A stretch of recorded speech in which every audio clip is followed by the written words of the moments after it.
Good morning and welcome to the Knights Guild of Cornucopias Ask Me Anything.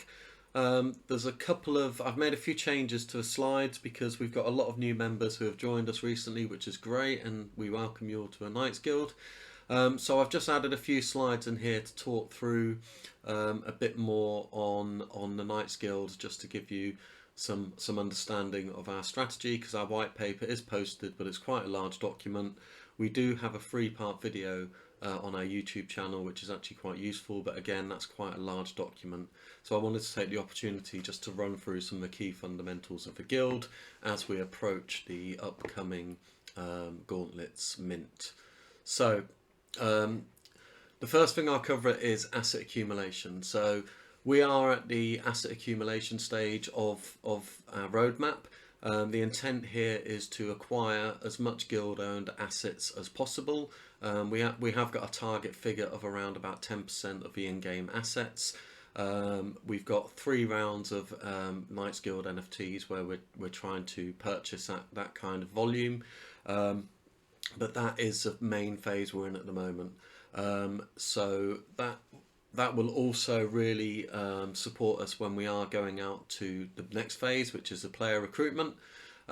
It's an absolute critical part of our roadmap.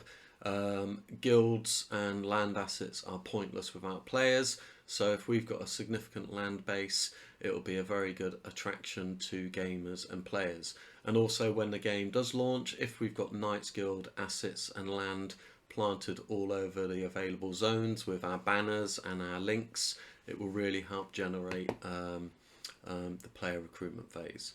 The technology phase is live throughout the entire project, but we are focusing predominantly on 2 parts of our technology. One is a reward platform, and the second one is building the gaming API. These are 2 really important things, and the 2 most important things to actually enable the guild to meet its reward structures. Also in the background, we are developing a number of strategies.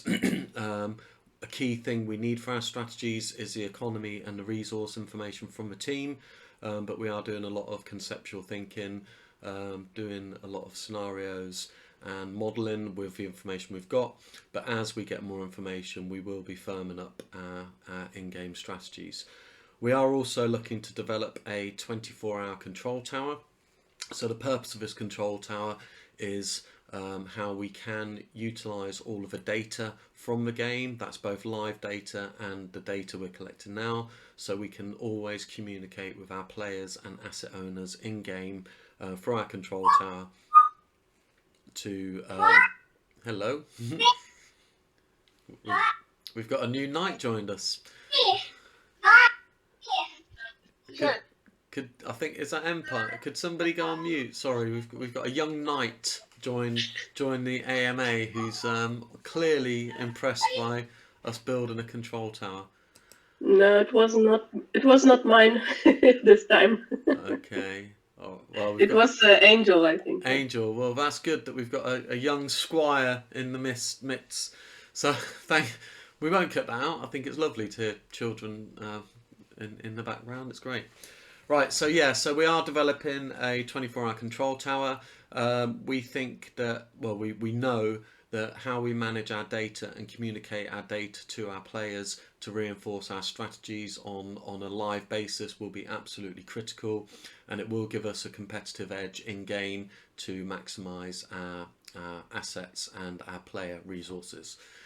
And then finally, the most important thing about being in a game and a guild is fun.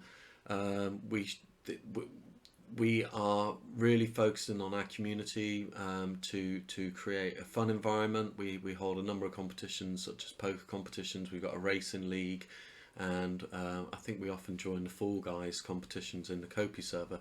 But yeah, fun is absolutely paramount to being in a guild. Okay, so it's really important that I talk through the guild NFTs.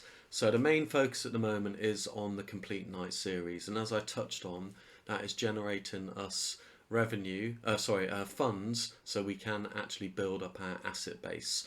So I'll touch through each of our NFTs we're looking to roll out.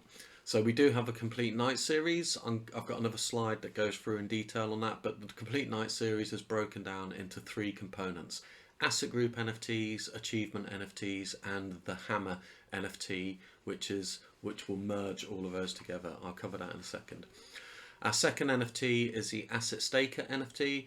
This is a smart contract backed NFT where that allows players or other organisations to actually stake their land assets with the guild, and the NFT we issue them will be their claim point for the shared rewards.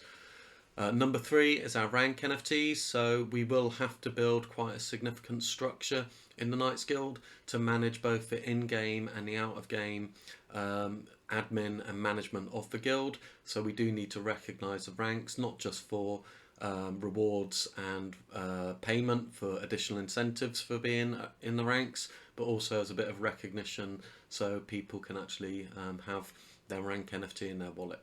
And then we've got our Knights NFT. That is basically our player and member NFTs. We are hoping, well, all of our players to claim from our reward structure will need a Knights NFT. That will be low priced, by the way. So don't think there's a massive cost of entry. And then we've got other NFTs, which covers things like competitions, collaborations, partnerships, and stuff like that. So before I get into the detail of the NFTs, I need to give an update on the complete Knights series. So those who have been around for some time know that our original concept was to mirror the Cornucopias in-game assets with Knights Guild series NFTs. We've been doing a lot of digging and calculations and actually looking at the value of some of those Cornucopias assets, and we've made the decision to actually pin all of our complete Knights series to land assets and dome assets, and we are targeting some Skyrunner logistical assets. So that's been a significant change from our concept complete Knights series. This will actually give the guild much more asset value and a much larger asset land base or land asset base, so we can actually have a bigger presence in the game. But we don't feel there's any conflict between our multiple land pools, because as the information comes out on land placement, we will direct which zones and districts that each asset group will place their assets. We are planning to do a third round for land assets in zones 1 to 3. That is heavily dependent on the market conditions. If those land assets are extremely expensive, or the ratio between ADA and the land assets is not valuable, we will consider dropping the third round and just evenly distribute rounds 1 and 2. But yes, as I said, the intent is to hold 3 rounds of land acquisition. And then finally, just a note on the complete Knights series. This is an evolving strategy. That the original strategy was set probably about a year ago, maybe a bit shorter, but as we get more information from the game and the game updates at things like the economy and the asset trees and new assets coming into the game, we will continue to develop the complete Knights series. We absolutely need flexibility and agility to maximise the success of the guild. So I'm now going to drop into a bit more detail on the NFTs that I spoke about a slide previously. So the complete Knights series is made up of three types of NFT. The asset groups NFT, which are going to be approximately 8 NFTs in the series. These are directly linked to assets in the game, such as land, such as domes, such as transport logistic assets. And those asset NFTs are directly linked to the assets procured from the proceeds of that mint. So an example of an asset group NFT is our Shield NFT, where we acquired 200 land assets. We've got the Sword NFT, where we've got a number of dome assets owned by the guild, and the upcoming Gauntlets NFT, which we're aiming to get around about 300 or 400 land assets. So those NFTs are directly linked to the assets procured with those proceeds. The second set of complete Knights series are achievement NFTs.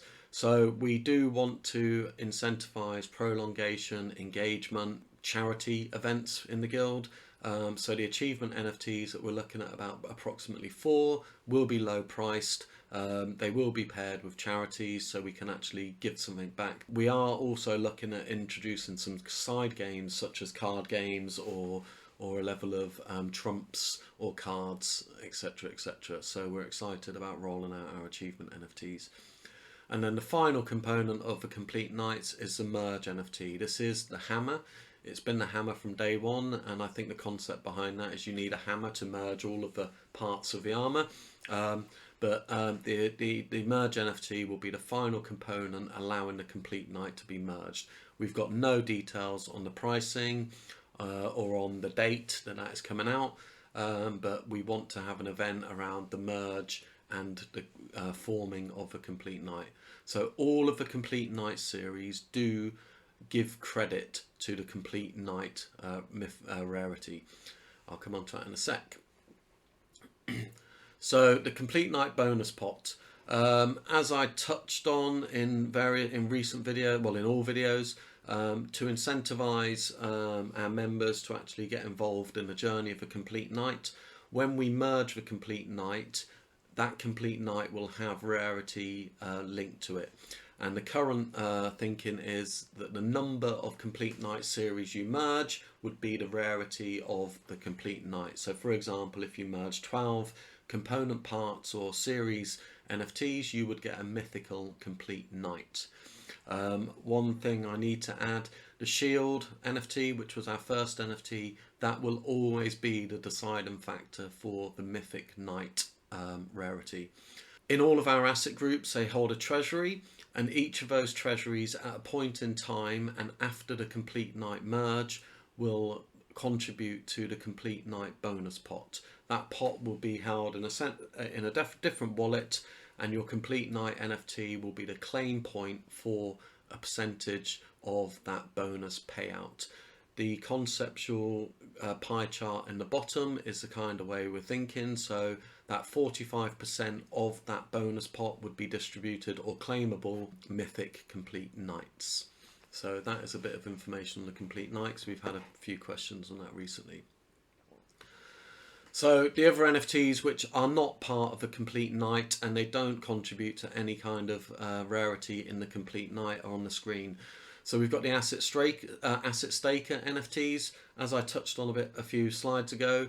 We will be giving the opportunity for individuals or organisations who have a land base of their own. We want to give them the opportunity to actually loan their assets to the guild, so we can actually deploy our membership and our players onto those assets to generate more income and more revenue. Those assets will be linked to a smart contract, well, controlled for a smart contract, and that NFT will have that smart contract embedded into it. So that NFT is where asset stakers can claim their proportion of the rewards from the reward pool mechanism. The rank NFTs, as I touched on, we will require quite a large level of effort in the management and the administration of the guild. We will be creating a structure within probably each of the asset pools in the game and out of the game.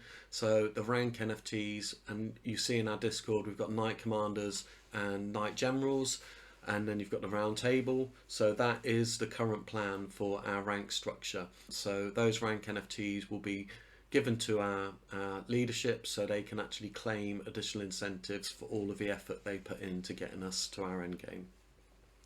Then we've got our Knights NFTs. This is for our players and members.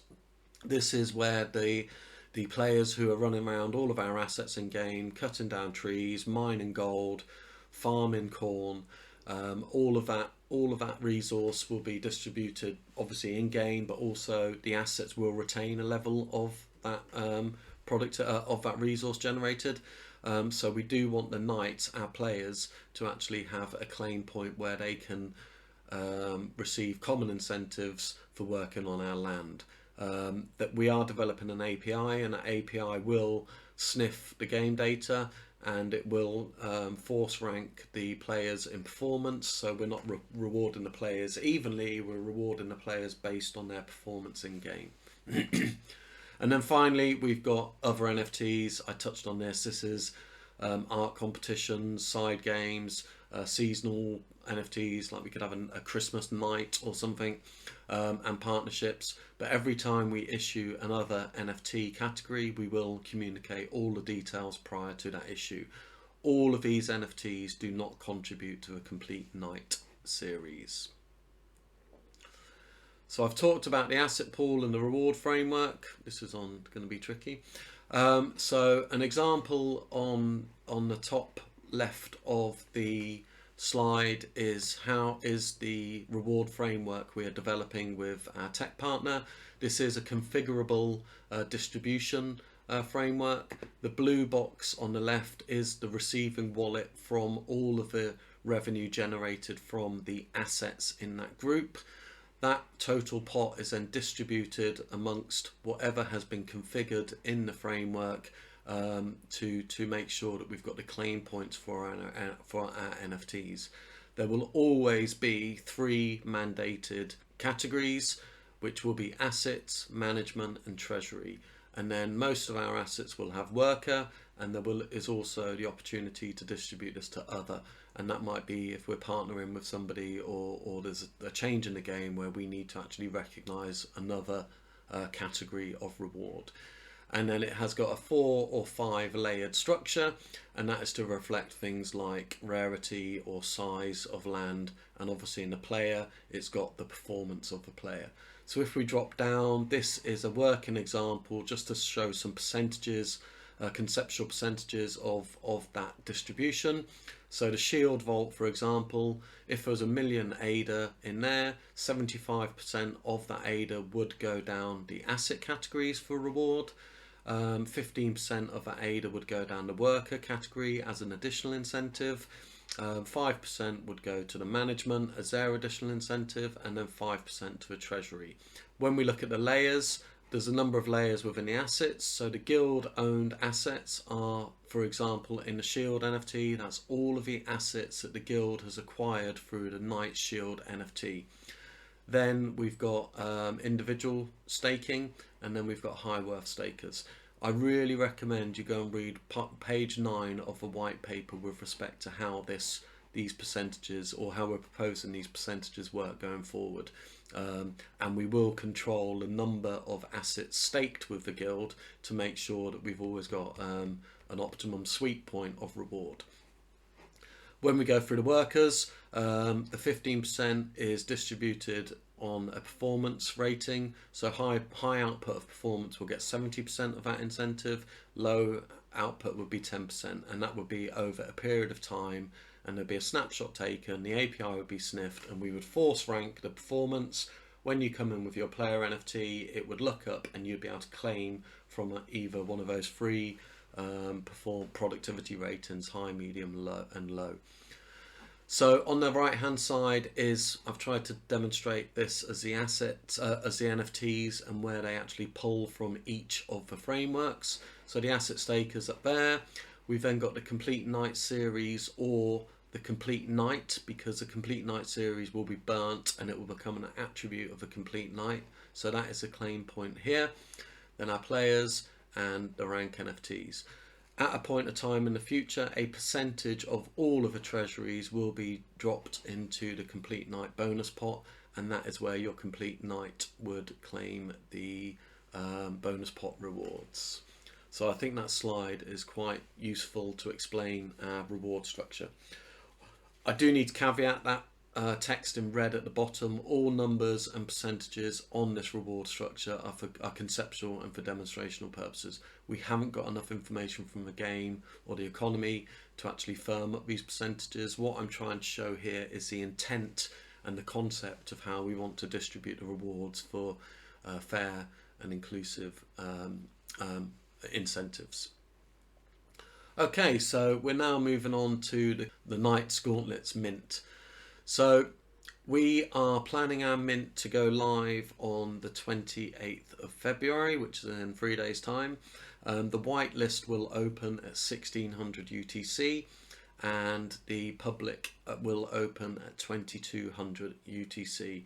I need to remind everyone, if you are an existing complete Knight Series NFT holder, the shield, the helmet, the sword, please make sure you go and register your wallet in your holder channel through Hazel. So the whitelist is open to previous series holders NFTs. We have run a number of collaborations because we want to expand the awareness and the reach of the guild, so there is a number of whitelist spots that we've given to projects that we're close to. So on to the NFT. This is the fourth NFT in the Complete Knights series. The purpose of this is to raise in the region of 195,000 ADA, potentially more if when we go into a public costs, but that will be directly used to purchase in-game land assets. It will also hold a complete Knight credit, and that NFT will be your reward, your claim point in that asset pool for the rewards generated in the assets. The cost, the total supply is 1,110, and the cost is 175 ADA for whitelist, 200 ADA for the public. So we are in the process of negotiating the mint fees. Our mint partner is Anvil. They've done all of our mints today, and they've been really successful, and we've had challenges in the past with DOS attacks and stuff, so we're extremely happy with Anvil, our mint partner, but there is fees for minting. And then as per all of our NFTs, 10% of the total NFTs will go directly into that asset pool wallet, and that is used for marketing and operating purposes for those for that asset pool. I do need to add that the artwork on this NFT will be temporary. We are discussing partnerships with a number of artists, art studios. We do want to actually get our artwork a lot more as a series individually. They look really good. I think you'll all agree, the shield and the sword and the helmet, but we need to revamp all of these so that complete Knight is actually worked backwards, and when we've done that, each of the NFTs will be updated with even better artwork than we've got now. It's also really good timing because our lore for the Knights Guild is really coming together, and as we start issuing our lore, we want some really good artwork with our lore as well. We know a lot of our community love lore and love art, as do we, and it's a massive part of gaming. So please note, the image you get on the NFT will not be the final image of that NFT, and we'll update that to all of the NFTs once we've got the art studio on board. So as I've touched on, the Gauntlets, we're aiming 195k ADA, and we will be acquiring in circulation cornucopious land assets. We are developing a number of scenarios that will go to vote to the Gauntlet holders post the close of the mint, and that will agree or decide what distribution or what collection of land we want. Do we want high quality and low quantity, or do we want high quantity and low quality, or somewhere in between? My gut feel is we need a balance of those, but once we're running these scenarios, once we've got the final numbers raised by the mint, we will go to the holders to vote on what our target land will be. We will not be entirely sweeping the secondary market. That has disastrous effects on the floor price, not just for our community, for everybody. So we will also be offering a swap function where people can trade their assets in bulk to the guild, and we'll use a platform to do that swap. That table at the bottom, at the time of writing, that was the just an example of the floor prices. We won't be going for small land plots. We don't find that when you look at the cost per square meter, it just totally prices them out. So we will be targeting medium, large, epic and copious.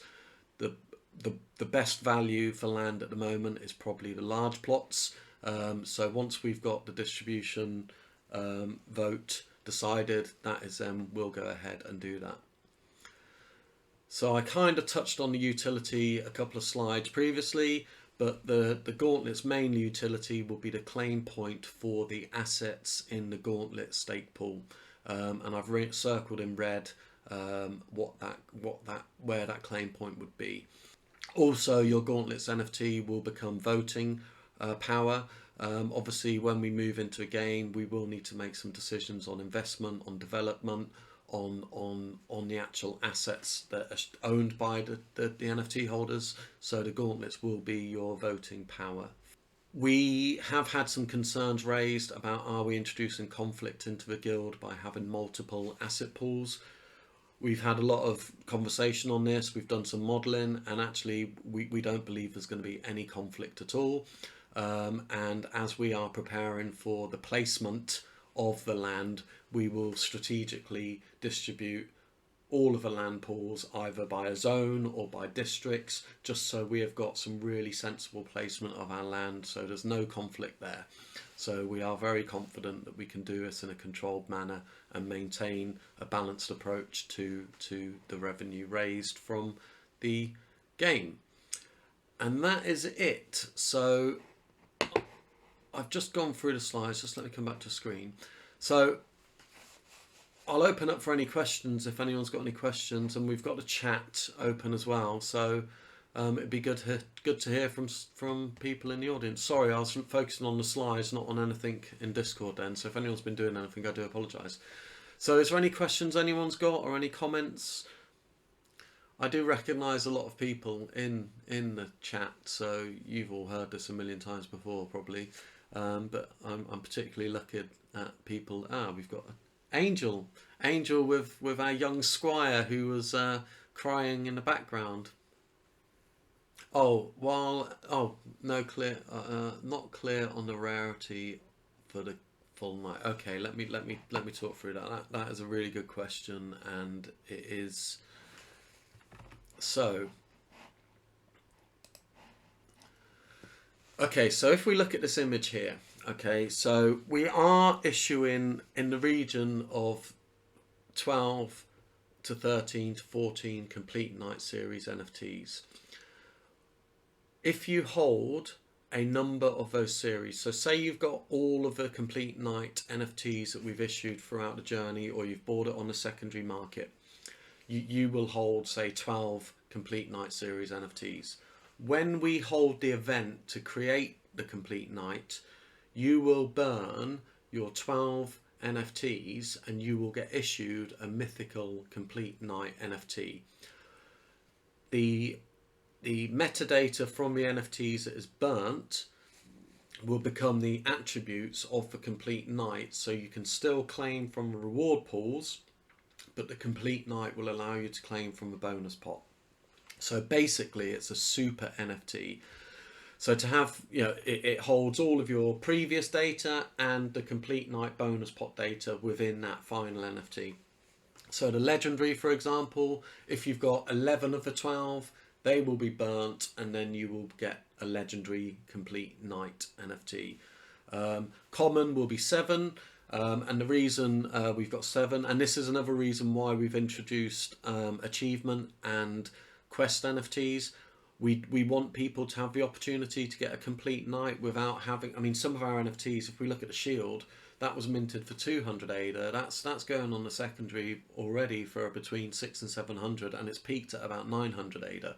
So we do not want to price people out. So we have got the 4 achievement NFTs, which will allow people. So if you've got the 4 achievement NFTs, which will be quite low cost, you've got the sword NFT, which will be quite low cost. And as our quantities of NFTs get more, and as our member base gets more, we'll be able to issue more lower cost, more quantity NFTs for the series. So basically, whatever you burn with respect to your complete Knight series NFTs will reflect your rarity of the complete Knight. Does that make sense, Angel? Yeah, actually it does make sense. Thank you. So basically, if for example, I have 3 shields, 3 swords, 3 helmet, 3 of everything I can, and then I complete all the 12, Yes. then I can have a mythic full at night NFT. So, Is it? so I need to be clear. So each complete Knight NFT will be made up of unique NFTs. So you will have to have. So say you've got say you've got 11 NFTs of each one. So you've got 11 shields, 11 swords, 11 helmets. You can then burn 11 complete Knight Mythic NFTs. If you've got 8 of each, you can then burn 8 of a uncommon complete Knight. So our NFTs will have credits. We are doing the mathematics behind this because we don't know our final distribution of numbers, but the credit structure will be that certain NFTs will have 2 credits, so you can use it. You can burn it in a rarity and then in the legendary, because we need that pyramid of mythical, legendary, rare. So the concept is that they will be pinned to a certain NFT, and when you burn it, it will be with the unique NFTs, and it will burn a credit from that. So we'll have an even distribution, not an even distribution, a pyramid distribution of mythical, legendary, rare, uncommon, and common. But yeah, you can absolutely have multiple. I think I've got 4 or 5 shields, and I'm aiming to have 4 or 5 complete Mythic Knights. So I will, at minimum, I will have 4 of each NFT. I would like to have more complete Mythic Knights, to be honest.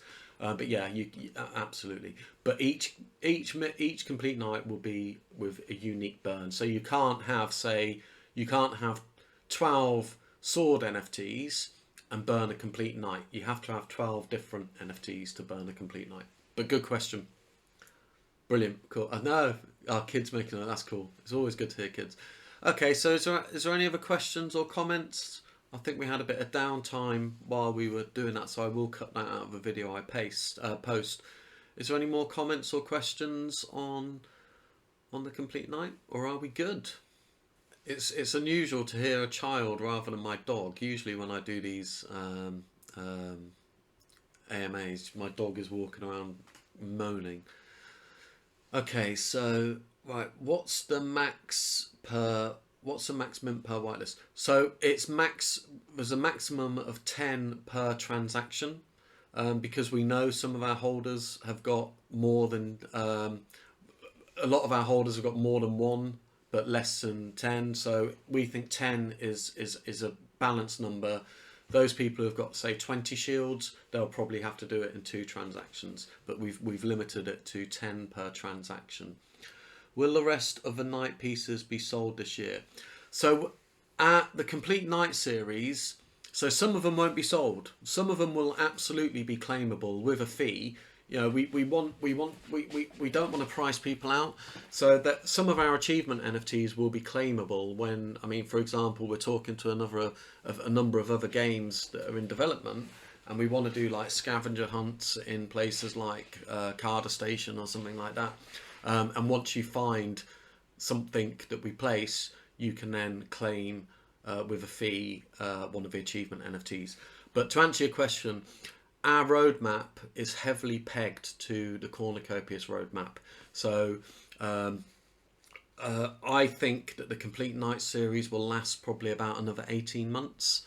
Yeah, so we've done 4. This is our 4th. I think we'll probably do about another 3 or 4 this year, maybe 5, and then a couple early next year. So yeah, we're heavily dependent on the Cornucopias roadmap. So I hope that answers that question. But I am looking forward to doing some of these scavenger hunts, because there's a few games out there on Cardano that have got playable areas. You know, I know Juju's talking to Unbounded Earth. We want to have a destruction derby race on Unbounded Earth, where we're all in their car assets, but driving around their landscape, knocking each other into whatever. So there's lots of opportunities where we can do achievement NFTs. Okay, 2 really good questions there. Thank you. So I think I'll just give one final opportunity for any questions. Be nice. Who can I see now? Nope. Brilliant. Well, thank you all for joining, and I will edit this, post it in chat. If you think of any other questions, please put them in the general chat in Discord. I think it's really good for people to see questions, because then they'll see the answer, and some people aren't as confident as others in asking questions. So please, if you've got any questions, drop them in Discord. The team are lovely people and we will do our best to answer. So thank you all for joining and have a lovely day. Oh, Angel's typing one more thing. Thank you. Cool. Well, thank you all and have a great day. See you soon.